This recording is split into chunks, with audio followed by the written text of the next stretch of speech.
द्वारा से प्रारंभ करने की चेष्टा की गई है।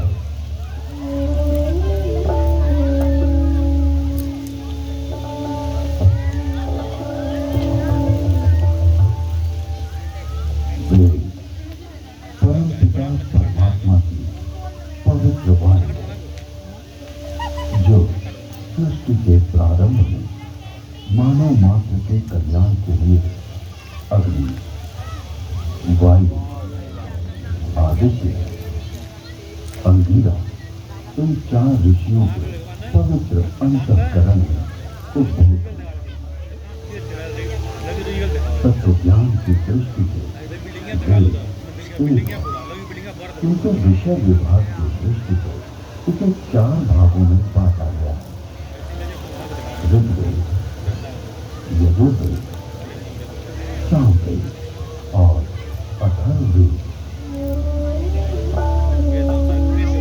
ऋग्वेद में ज्ञान का विषय, यजुर्वेद में कर्म का विषय, सामवेद में उपासना का विषय और अथर्ववेद में विज्ञान का विषय है। विश्व साहित्य का प्राचीनतम ग्रंथ वेद है।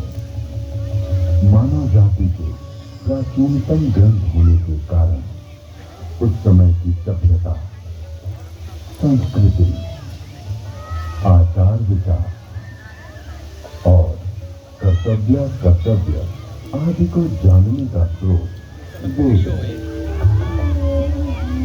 भारतीय दर्शन, साहित्य, वैदिक कला,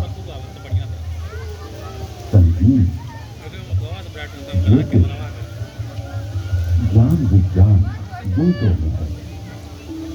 वस्तुतः वेद संसार के समस्त पदार्थों का बोध कराते हैं। वेद के भाष्यकार आचार्य सायर कहते हैं, इष्ट की प्राप्ति एवं अनिष्ट के परिहार के अलौकिक उपाय को बतलाने वाले ग्रंथ वेद हैं। सबके द्वारा पूजनीय और यजनीय परमात्मा से ऋग्वेद, यजुर्वेद, सामवेद और अथर्ववेद प्रकट हुए। ऋग्वेद के मंत्र दृष्टा ऋषि कहते हैं, तस्माद् वदता सामान्य जज्ञे छंदांसि यज्ञरे तस्माद्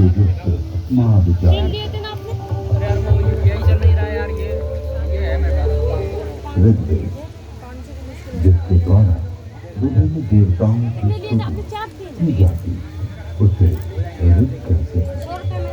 ऋच्यते सूर्यते अन्य इति ऋग। इस प्रकार की ऋचाओं के संग्रह का नाम ऋग्वेद है। ऋग्वेद विश्व साहित्य का प्राचीनतम ग्रंथ है। ऋग्वेद में 10 मंडलों में 1028 सूक्त में 10,600 मंत्र हैं। यजुर्वेद, यजुर्वेद में कर्मकांड का प्राधान्य है, जिसकी समाप्ति अनियत अक्षरों वाली है अथवा जो गद्यमय है, उसे यजुष कहते हैं। अनियताक्षरावसानो यजुर। यजुर्वेद के 2 भाग हैं, शुक्ल यजुर्वेद एवं कृष्ण यजुर्वेद। शुक्ल यजुर्वेद में 40 अध्यायों में 1975 मंत्र। कृष्ण यजुर्वेद गद्यात्मक है। सामवेद, गीतिषु साम है, गीतेषु समाख्या। संगीत का मूल उद्गम सामवेद है। सामवेद के 2 भाग हैं, पूर्वार्ध एवं उत्तरार्ध। सामवेद में 1875 मंत्र हैं। अथर्ववेद, अभी विचार मंत्रों का ज्ञान अथर्ववेद में है। इसमें आयुर्वेद का विस्तृत विवेचन हुआ है। इसकी 14 शाखा में 20 कांडों में 730 सूक्तों में 6000 मंत्र हैं।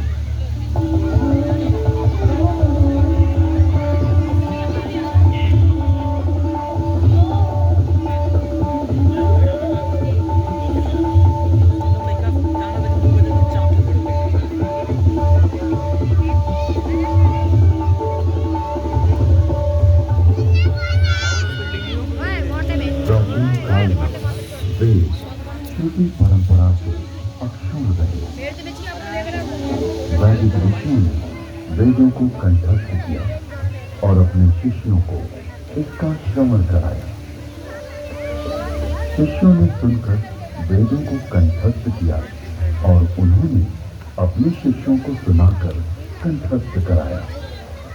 इस प्रकार श्रुति परंपरा से वेद अक्षुण्ण बने रहे।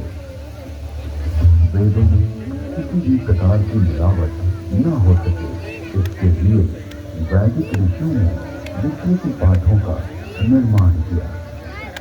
वेदों में मंत्र दृष्टा ऋषियों का उल्लेख है, जिन्होंने मंत्रों का साक्षात्कार किया। इस परंपरा में सप्त ऋषियों का विशेष महत्व बतलाया गया है। सप्त ऋषियों का वैशिष्ट उपनिषद एवं पुराणों में मिलता है। ये 7 ऋषि हैं: वशिष्ठ, विश्वामित्र,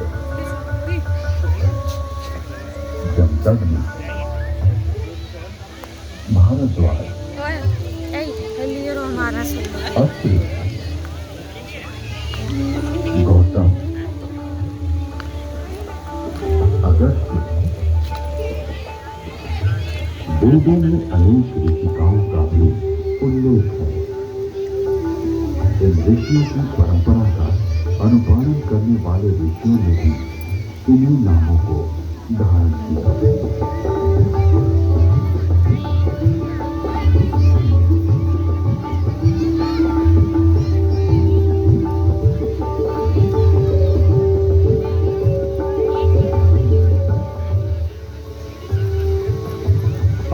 विश्व में जिन आविष्कारों का श्रेय पाश्चात्य जगत द्वारा लिया गया है, उसे हमारे प्राचीन ऋषियों द्वारा तथ्य सहित हजारों वर्ष पूर्व प्रमाण सहित वेदों में उल्लिखित किया गया है।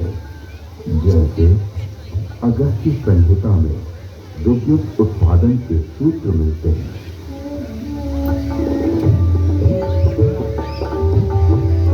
एक मिट्टी का पात्र लें, उसमें ताम्र पट्टिका कॉपर शीट डालें तथा शुद्ध ग्रीवा कॉपर सल्फेट डालें। फिर बीच में गीले कांच 500 वेट सॉडस्ट लगाएं। ऊपर पारा, मर्क्यूरी तथा 10 लॉन्च रिंग डालें। फिर तारों को मिलाएंगे तो उससे न्यूक्लियर वर्ण शक्ति इलेक्ट्रिसिटी का उदय होगा। अगस्त्य संहिता में विद्युत का उपयोग इलेक्ट्रोप्लेटिंग के लिए करने का भी विवरण मिलता है।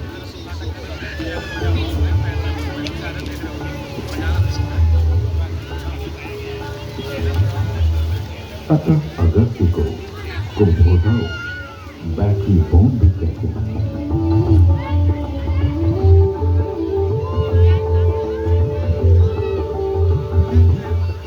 तो कुंभ उपरोक्त प्रकार से बनी तथा श्रृंखला में जोड़े गए 100 सेलों की शक्ति का पानी पर प्रयोग करेंगे तो पानी अपने रूप को बदलकर प्राणवायु, ऑक्सीजन तथा उड़ान वायु हाइड्रोजन में परिवर्तित हो जाएगा।